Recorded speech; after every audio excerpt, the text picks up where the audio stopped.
just want to make sure we say congratulations to those guys. Obviously, unbelievable careers covering the Gators, part of Gator football for a long time. A lot of people very involved. When you look at things, traditions that make college football so great, and there's a lot of aspects to that, of those traditions that make college football great. And I know you guys were a major part and major contributors to all the great memories a lot of people have of Florida football through the years. So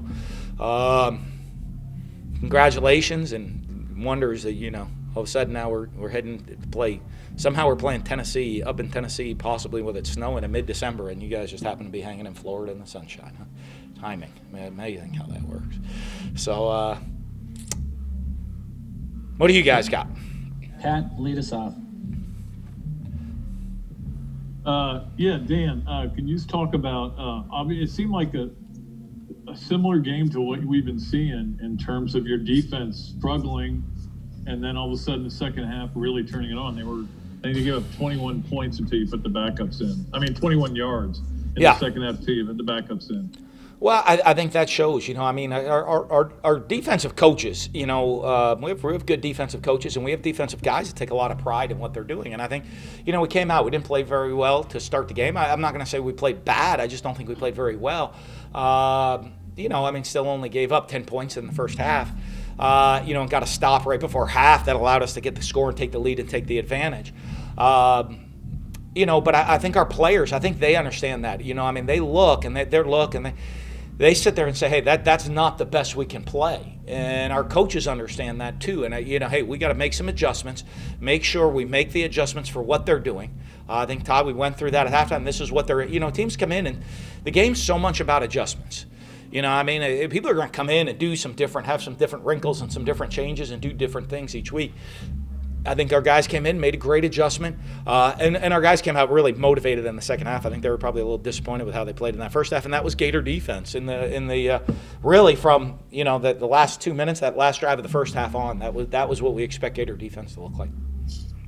Also, was the punt at the end of the half there with Xavier Henderson looking like he was going to get? Was that something you've had in for a while? Well, something, it's one of our different return packages that we have in. And, they have an excellent punter. They kind of do this roll out to the right punt, but when he rolls out to the right, he'll punt it right or left. And I think a lot of people use two returners to try to figure out where he's going to punt. We wanted to use two returners to take advantage of that situation that they were in and see if he made a mistake. If he was supposed to punt it left and punted it right, we thought, okay, KT's going to be all by himself, or he's supposed to punt it right and punts it left, then Xavier's going to be by himself. And our guys up front did a great job holding it up to get the return going. And then you saw KT, once he got in the open field, he's a dangerous guy in the open field with the ball in his hand. Thanks, Dan. Robbie.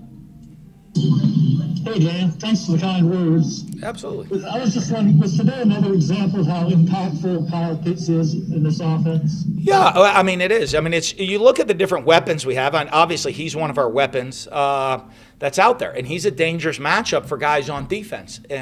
But again, I think Kyle Trask does a good job not forcing him the ball. If you look at all of his catches, exposed plays, he was the guy that was left one-on-one, or I think one of them he was on a linebacker. So Kyle, I think Trask does a great job of managing the situation and seeing, hey, who you're going to bracket, who you're going to roll coverage to, where's our best matchup on the field, and he doesn't force it. And the thing is Kyle Pitts becomes a matchup problem for a lot of people, and sometimes he's hard to leave one-on-one. You leave a corner on him one-on-one, he's got great size. You leave a backer on him one-on-one, he's got great speed. And when they left him one-on-one, Kyle Trask took advantage of those matchups. Edgar. Yeah, hey, Dan. You said a couple of weeks ago that special teams wasn't really doing much beyond the kicking game, that the 11 guys on the field weren't doing much. Was this more of an example? You want to see the fake punt, obviously the punt return? Well, yeah. One of the things we talk to those guys is be ready for that moment and execute. So, you practice the fake punts, you practice them. You get into a situation where, we want to call it, and then you got to execute it. And I thought our guys came out, executed that really well. You practice the pooch punts all the time. We practice that, a bunch. We come out there, we executed extremely well. You know, I mean, we go through the different punt return schemes. We executed that well. I thought kickoff coverage, keeping them pinned deep. You know, our kicking game was really good all day. You know, if there was one knock, we missed the field goal, and you know, we get used to Evan being automatic, and we came out and missed the field goal today. So, overall, I thought it was a really good special teams day. And we talk about all three phases being equal. And when the team makes, everyone on the team's got to understand how important each one of those phases were. You know, a lot of times young players and guys come in the program like, hey, what about my reps on offense? What about my reps on defense? Hey, what about your reps and executing on special teams? Because those can be game-changing plays, and you saw that be game-changing plays today. You know, you and Todd were going at it pretty well there. Yeah. Did we happen to see that, or the TVs catch it? Is that how you guys interact a lot of the time, or is it more today than usual? Well, I'll be honest with you. I got home for Thanksgiving dinner, and we're neighbors, and he had his Christmas lights up in the front yard. I said, we don't put Christmas lights up until after Thanksgiving. And he adamantly said, yes, we do. I put my Christmas lights up on Thanksgiving. I said, no, you don't. And so, we agreed to disagree. So that's all stemming from the Christmas lights, huh? It wasn't even about that job. Yeah, that's what it was.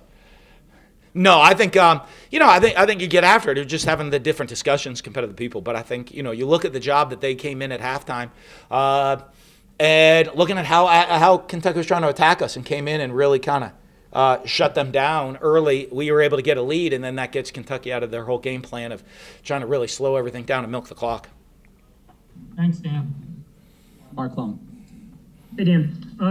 The sluggish starts, is that the team not being ready, or are you having trouble motivating them? I mean, you shouldn't have any problem now with the SEC championship, SEC East title in reach, but what do you think that is? Well, I think there's all kinds of stuff. You come in, I think sometimes you got to get into the flow of the game. It's a 60-minute game.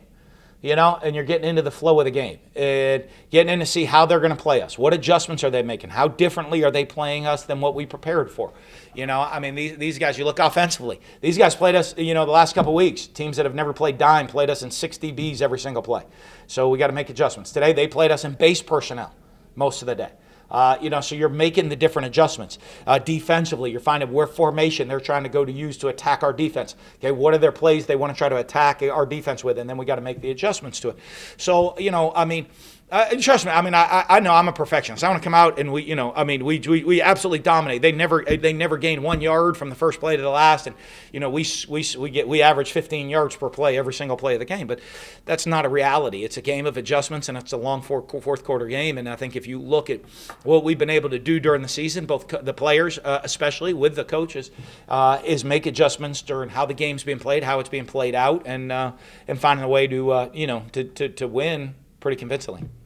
And what does it mean to be on the cusp of getting that Atlanta berth that you guys covet so much? I don't know. We haven't thought about that really, to be honest with you. I know we're going to enjoy this win tonight. It's one thing I know here. You can get to a point where where wins just become expected or assumed instead of enjoyed. We're going to make sure we enjoy this win tonight, and then we got a huge challenge with Tennessee next week. And if we can pay attention and we can get a little bit better as a team, then we have opportunities for other good things to happen to you. I always believe that in a season, but. We haven't done anything yet.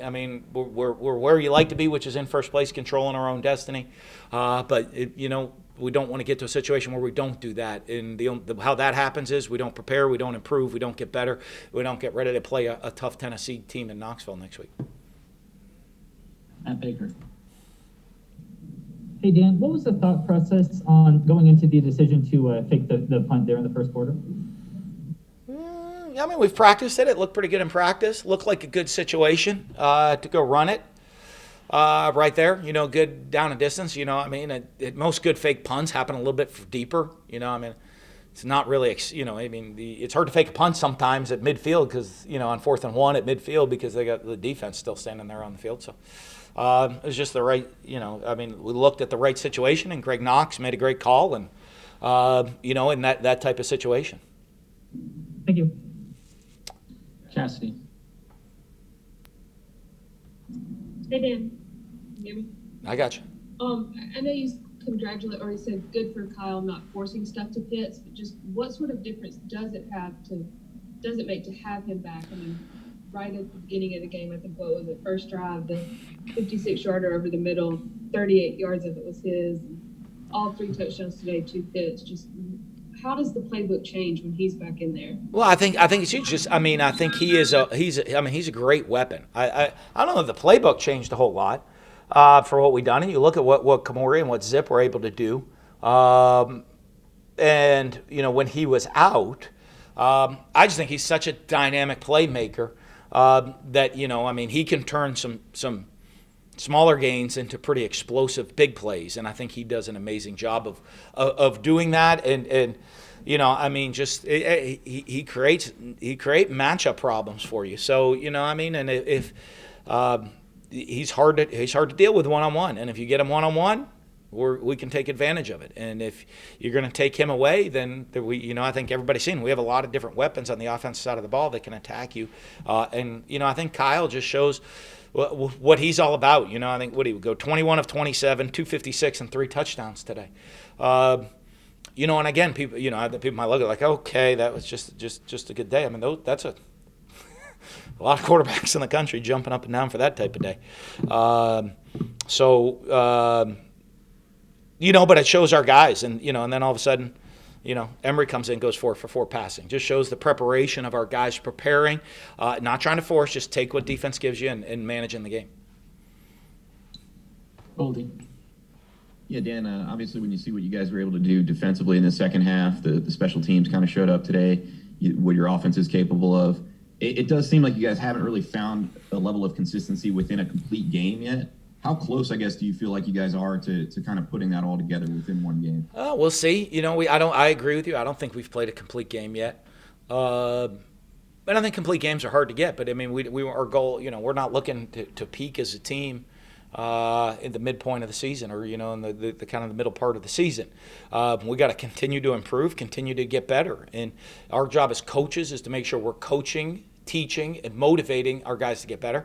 Our guys' job is to show up every day and work as hard as they can, have a great positive attitude, and push themselves to try to improve. They can't get bored with repetition. They got to try to get better every single day.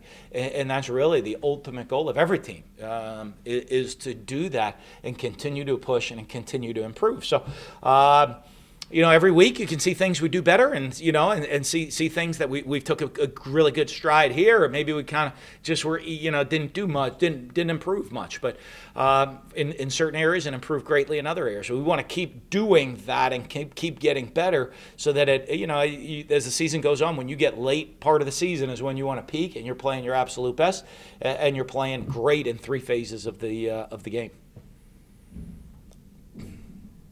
We'll go Zach and close with Nick.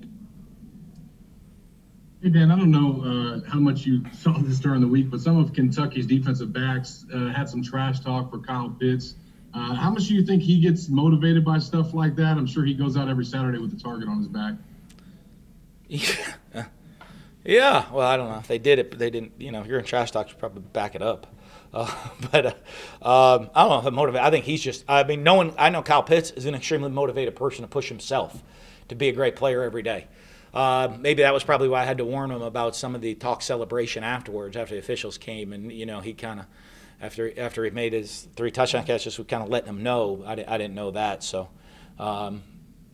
maybe that was part of his maybe an extra word or two to them after the plays. So.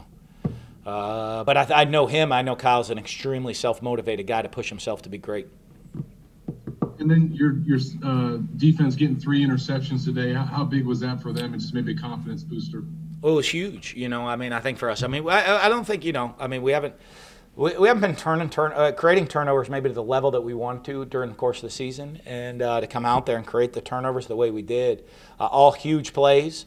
Just we're part of a smothering defense, in the second half, and really the end of the first half into the second half. Thanks, Dan. All right, close with Nick. Hey, Dan. Kyle's obviously having a great season in the Heisman race.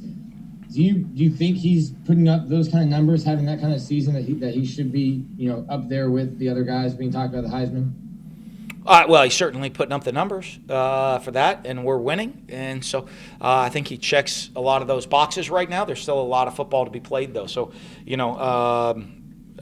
I know he's in the discussion. I'm sure he's going to continue to stay in the discussion with what he's doing. But to get individual awards, you need to have great team accomplishment. And I think he's someone that really understands that, so that he's worried about the team succeeding. I've seen that with him, and that has to be his focus. And if he continues to worry about that, he'll have the opportunity for some individual accolades. I think, but I mean, as far as it goes, it'd be, what a heck of a story. You know what I mean? A guy that's usually we want to talk about all the 5-star guys and the 5-star guys, and they came in as a freshman, and I'm a 5-star, and what can I do, and what can I do? And I don't even know, it's like the anniversary of my UT Chattanooga thing, Postgame, right? From like 5 years ago, someone reminded me, or 4 years ago, the other day, and with another quarterback I had. But I didn't recruit him, so I didn't do that. He was here, but someone told me, I think do you know where his offers were? I thought someone said like Lamar. Lamar was his first offer.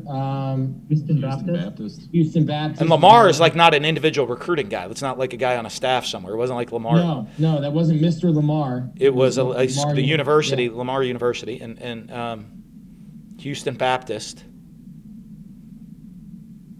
UT Chattanooga. There you go. Did I get to the end of it? But I think he is a great story, and he's a great story, inspiring story for what makes college football so special. But again, I think that all is what it is. But for him, for anybody on our team to get individual accolades, we need to keep winning as a team. Thanks, Coach. Thank you. I think there's only 3 schools that offered him. Okay. I didn't want to speak out of turn, so I didn't have my whole speech ready and my cigar and all that stuff. So, but hey. We expect you to have it on Monday. I'll see. All right. Have a great weekend. Happy Thanksgiving. Go Gators.